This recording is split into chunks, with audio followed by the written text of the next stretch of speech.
Hi there, welcome to Q the Health podcast. I'm Ashley Martin, the hostess with so much love for you listening and watching. Q the Health is here to help you take the right action for your health, healing, and well being. There's a saying, there's a verse, there's a scripture that says, there's peace that transcends all understanding that guards your heart and mind.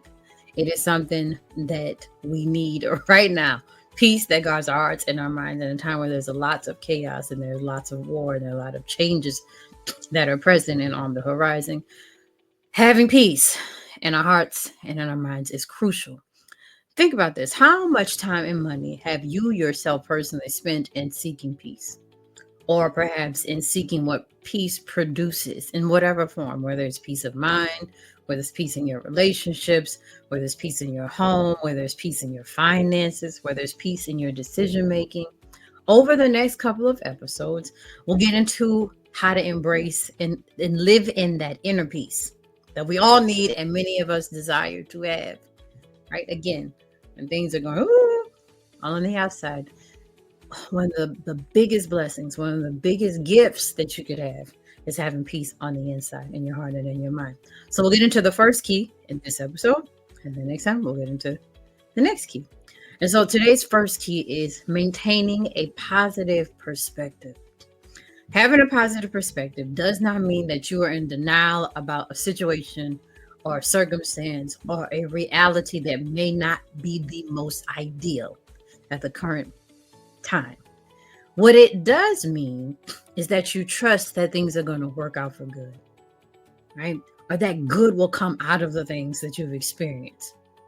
Gratitude helps this. How? Well, a couple of things gratitude does. It shifts your focus onto the bright spots in the midst of whatever darkness there may be present. And the simple way you can incorporate this into your life is making a list of 3 things that you're grateful for on a daily basis, whether that's a mental list or it's an actual list that you write and journal down. Find something positive that happened. What bright spot? What smile did you receive when you were walking into the grocery store? What small token of appreciation did your loved one do? What good news did you receive, right? Or what small or big accomplishment you actually were able to accomplish in a particular day or a time period. Think of 3 things that you're grateful for on a daily basis, and I promise you, it will help you maintain some sort of peace. I also like putting to use the Reimagine cards from Innovators Box. They give you prompts to think about different things that help you see the world in a much better way. It helps you reimagine things, especially if you're stuck in a rut or if you're used to routine or if you're used to doing things in a methodological way. Sometimes deviating from what you're normally used to is not a bad thing. A lot of times it's not. For example, take a different route today than you normally or usually would. Okay. Another one. This one was very interesting. Sketch out your biggest fear. These are some of the prompts.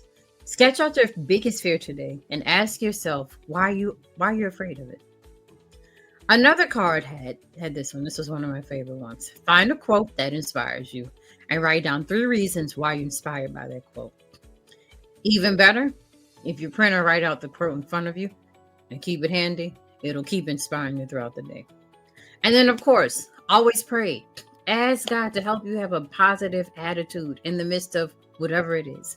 If it's an up season, if it's a down season, if it's the things in the world, if it's the things in your personal world, ask Him to help you to maintain as positive as an attitude as possible.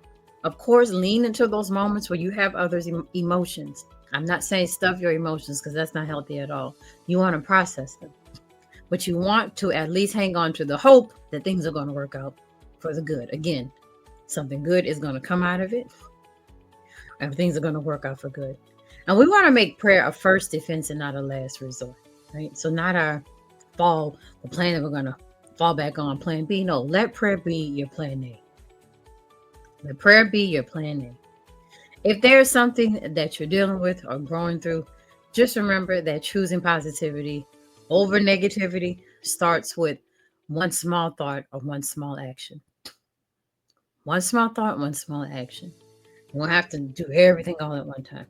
So try putting this first key to use, and I believe you'll be well on your way to mastering something highly sought after internally, which is a level of inner peace that only God can give us.